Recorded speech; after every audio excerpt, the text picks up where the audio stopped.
ভাতের পাতে মসুর ডাল আমরা প্রায় সকলেই খেয়েছি। খুবই স্বাস্থ্যকর এবং সুস্বাদু একটি ডাল। আজ আমি আপনাদের সাথে মসুর ডালের যে রেসিপিটি শেয়ার করছি, এটি একটি ভিন্ন ধরনের মসুর ডালের রেসিপি। আশা রাখছি আপনাদের খুবই ভালো লাগবে। নমস্কার বন্ধুরা, আপনাদের সকলকে স্বাগত জানাই রসনা বাসনা বাঙালিয়ানার নতুন আর একটি পর্বে। আমার আজকের রেসিপি মসুর ডালের চাট। তাহলে বন্ধুরা দেখতে থাকুন আমি কিভাবে তৈরি করছি মসুর ডালের এই সুস্বাদু রেসিপিটি আমার স্টাইলে।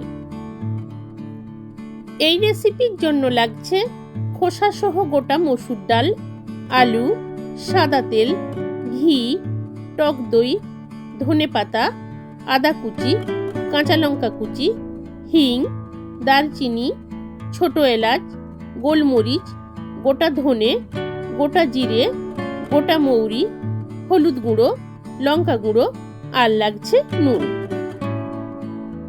প্রথমেই নিয়ে নিচ্ছি খোসা সহ গোটা মসুর ডাল। 5 থেকে 6 ঘন্টা ডালটাকে আমি জলে ভিজিয়ে রেখেছিলাম। এর ফলে ডালটা অনেকটাই ফুলে উঠেছে। মসুর ডালের চাট বানানোর জন্য কিন্তু খোসা সহ এইরকম গোটা মসুর ডালটাই লাগবে। মসুর চাটের জন্য একটা স্পেশাল মশলা বানিয়ে নেব। তার জন্য গরম প্যানের মধ্যে দিয়ে দিচ্ছি সাদা তেল। তেল ভালো করে গরম হতেই দিয়ে দিচ্ছি 3 চামচ গোটা ধনে, 1 চামচ জিরে, 1 চামচ মৌরি, 20 থেকে 25টা গোলমরিচ, 2 টুকরো দারচিনি আর 3টে ছোট এলাচ। এবার মিডিয়াম ফ্লেমে সবকিছু একসাথে ততক্ষণ ভাজতে হবে যতক্ষণ না পর্যন্ত গোটা মশলাগুলোর একটু রং চেঞ্জ হয়ে আসছে এবং মশলাগুলো থেকে ভাজার একটা সুন্দর গন্ধ বেরোচ্ছে। মশলাগুলো ভাজা হয়ে যাওয়ার পরে গ্যাসের ফ্লেমটা অফ করে দিয়ে দিচ্ছি 1/2 চামচ হিং। গ্যাসের ফ্লেম অফ করে হিং দেওয়ার কারণ যাতে হিংটা পুড়ে না যায়।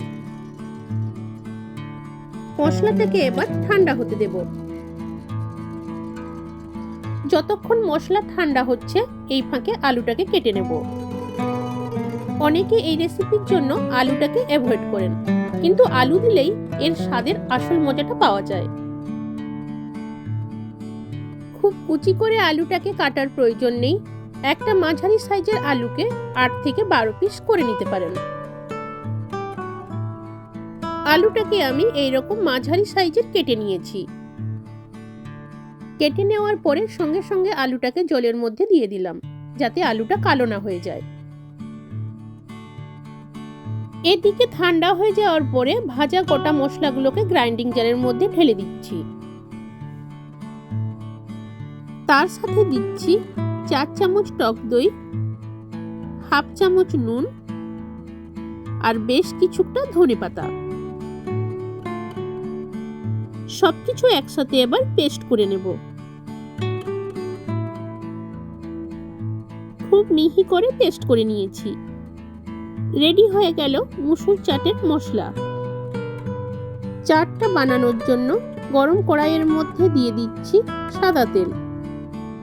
তেল ভালো করে গরম হয়ে যাওয়ার পরে দিয়ে দিচ্ছি 1 চামচ গোটা জিরে, 1 চামচ আদা কুচি, 1 চামচ কাঁচা লঙ্কা কুচি। তেলের মধ্যে সবকিছু একটু নাড়াচাড়া করেই দিয়ে দিচ্ছি ভেজানো মসুর ডাল।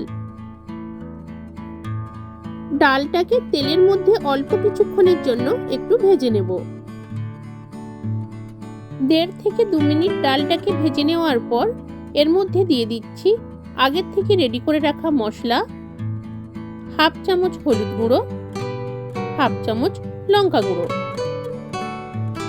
এবার মিডিয়াম ফ্লেমে সবকিছু একসাথে খুব ভালো করে বেশ কিছুক্ষণ ধরে কষাতে হবে যতক্ষণ না পর্যন্ত ডাল থেকে এইরকম তেল ছেড়ে আসছে। খুব ভালো করে ডালটাকে কষিয়ে নেওয়ার পর এর মধ্যে দিয়ে দিচ্ছি কেটে রাখা আলু। আগের থেকে কিন্তু আলুটাকে ভেজে রাখার কোনো প্রয়োজন নেই। ডালের সাথে আলুটাকে খুব ভালো করে মিশিয়ে নিয়ে তারপর আরো 1.5 থেকে 2 মিনিট কষিয়ে নেওয়ার পর দিয়ে দিচ্ছি 1 কাপ মতো জল। ডালের মধ্যে কিন্তু খুব বেশি জল দেওয়ার প্রয়োজন নেই। কারণ এই রেসিপিটি পুরো শুকনো হবে। এবার একটা ঢাকা চাপা দিয়ে ডাল আর আলুটা সেদ্ধ হওয়া পর্যন্ত অপেক্ষা করব। 10 মিনিটের মাথায় ঢাকাটা খুলে দিলাম। দেখা যাচ্ছে তেল উপরের দিকে ভেসে উঠেছে এবং জলও অনেকটা কমে গেছে। এই সময় চেক করে দেখে নিলাম ডালটা খুব ভালোভাবে সেদ্ধ হয়ে গেছে, তার সাথে আলুও সেদ্ধ হয়ে গেছে। এখানে একটা কথা মাথায় রাখতে হবে, ডাল যাতে সেদ্ধ হয়ে পুরো ঘেঁটে না যায়। ডাল কিন্তু এইরকম গোটা গোটা থাকবে। যেহেতু আলু আর ডাল পুরোপুরি সেদ্ধ হয়ে গেছে, তাই ঢাকা না দিয়ে ডালটাকে পুরো শুকনো করে নেওয়ার জন্য আরো কিছুক্ষণ রান্না করব। মিনিট 5 পরে দেখা যাচ্ছে ডালটা তেল চুপচুপে হয়ে পুরোপুরি শুকনো হয়ে গেছে। এটা কিন্তু শেষের দিকে। নামানোর আগে উপর থেকে দিয়ে দিচ্ছি ঘি আর ছড়িয়ে দিচ্ছি ধনেপাতা কুচি।